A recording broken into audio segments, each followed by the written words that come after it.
Well, hello, friends, and welcome again to another episode of Willis Wit and Wisdom. My name is Eric Willis, And I'm Bob Willis. and together we are answering questions about life, loss, and leadership, conflict, things that happen in life. And so, if you have questions, please feel free to throw them our way via Facebook. You can catch Dad on Facebook. What's your handle? You can look for Bob Willis, of all people, on Facebook. I'm the guy that has this kind of a face and a sculpture next to me and a profile shot. That's the best way to recognize Bob Willis. And you can find me at reclaimleadership.org, and you can email me some questions there. But that's why we're here. We want to answer questions, and some questions that come in, for example, pertaining to loss and, grief impacts us in ways that, sometimes words escape us. We just can't wrap our heads around the feelings attached to that, to the grief that we feel. And we mourn differently than other people on the outside. But one of the ways, or one of the questions that come in is, when will I laugh again? Or is it okay for me to laugh again? Or why do I feel guilty when I laugh again? So, Dad, what kind of thoughts do you have about that? Yeah, that's a real common feeling too. Is often after a loss, we feel like we owe it to the person's memory to be sad. Does that make sense? We owe it to their memory to be sad and grieve, and we almost feel guilty when we start finding some humor in life again. And actually, laughter and tears is what life is about. If you think about it from very birth, everyone's laughing and happy and the baby's crying at birth. And throughout our life, we go through this process of laughter and tears. At the end of life, usually we're crying and we're sad because someone's dying. And if that person has a vibrant spiritual life, that person is laughing and feeling joy because they know where they're going. So the laughter and tears throughout the process. So after a death, it is still necessary to find the humor and flow some humor through. Of course, I'm not talking about laughing all the time. No, that's going to be impossible. In some of my training, I was certified as a celebrant to work with families, to design funerals, to celebrate a person's life. One element of that is putting some humor in also. So at a funeral service, I felt like that there should be laughter and there should be tears as we remembered the person. So yeah, that's a real common feeling, to feel guilty that we're going to laugh. But I always, Eric, I like to ask people, let's turn the tables for a moment. If you were the person who died, how would you want your family to respond? Would you want them to pull into a shell and live there the rest of their life? Or would you want them to continue to live life and laugh and cry? So we need to turn it around and allow ourselves to have that same feeling. Yeah, absolutely. That's great advice. A great way to look at it. And so laughter is good medicine, is what it says. Right. And so, how healthy do you want to be as you walk through life? It requires laughter. You have to find a way to engage that side of how you're wired and made up. And so, what are some ways that, what are some things that make you laugh? What, as you think about it in your own life,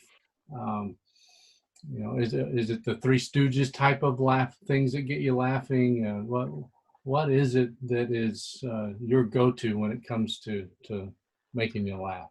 Yeah, and it's interesting you mentioned that because I remember during the bombing in Oklahoma City in '95, people were so focused on televisions and kids in school were so focused on what was happening with the parents. They come home and it's constant on the news. And the word from the professionals at that time was turn off the television or turn it to cartoons.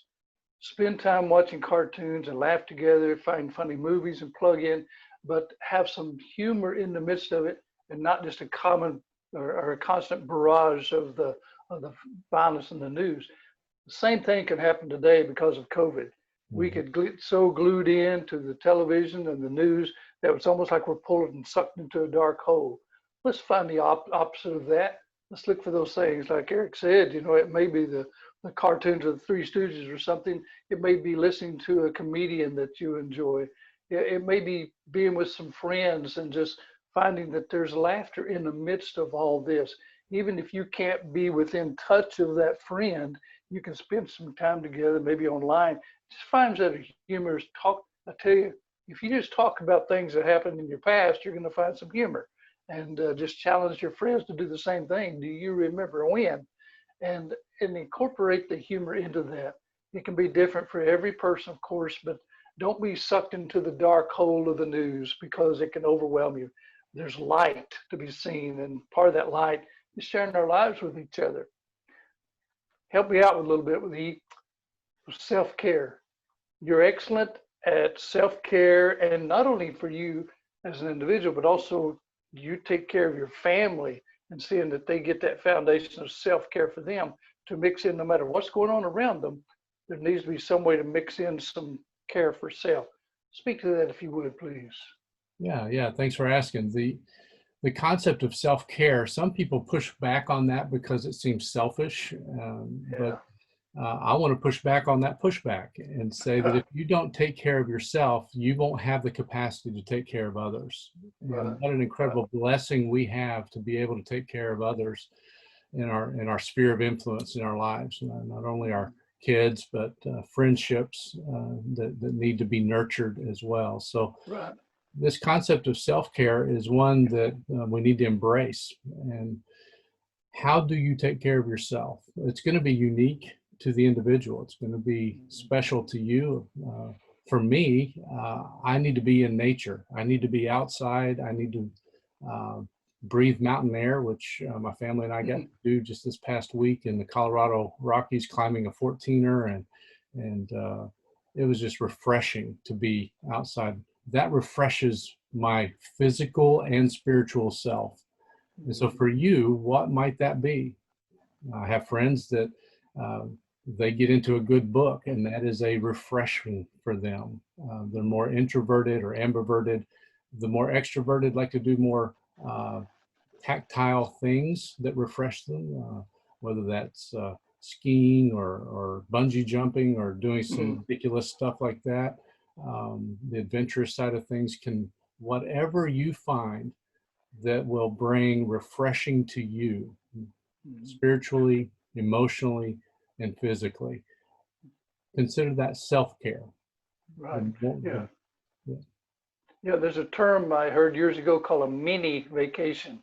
We may not have time to plan a week or even 2 weeks, but we can find a segment of time, mark that off, and take a mini vacation to do, as Eric said, do things that are refreshing to you. It may be maybe a book, maybe a movie, maybe going out with some friends, but it's a block of time. Say, okay, I'm going to do something for me. Especially that is important for caregivers. As you're providing care for someone, it can empty you. Okay, so you need to find a way to replenish yourself.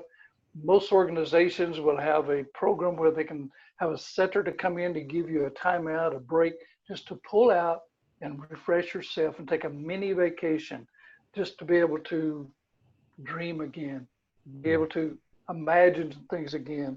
And as Eric said, to get that deep breath that you need. It may not be on the mountaintop, but it might be just an hour or two away from the house. Maybe you go for a drive. Remember, as you go on that drive, though, keep your mind focused on what you're doing. But just call time out. Take a little mini vacation when you feel like you're really overwhelmed with something. Yeah, and the majority of those who are caregiving, it's going to be a staycation rather than a vacation. Right, it will be. It's going to be in context of where you're needed most, but you're needed most because you're pouring yourself out. You need to be healthy enough to stay engaged. So take that mini vacation, staycation, and pour into yourself. Right. I think the key is that I see is we need to watch what we eating and sleeping and active. You know, it's those three elements that we need to keep up on. And usually we'll, as a caregiver, we push those aside. So, well, I'll snack when I can, or I nap when I can. Well, next thing you know, our body's out of balance, our mind's out of balance. So self-care is really important to focus on that. Absolutely. Well, thanks, Dad, for the reminder today. And thank you folks for being with us on this episode of Willis Wit and Wisdom. Again, send us your questions. We'll be happy to answer them. So until next time, great to see you. Don't forget to subscribe to the link below, and we'll see you then. All right. Bye, folks. Thank you, E. Thanks, Dad.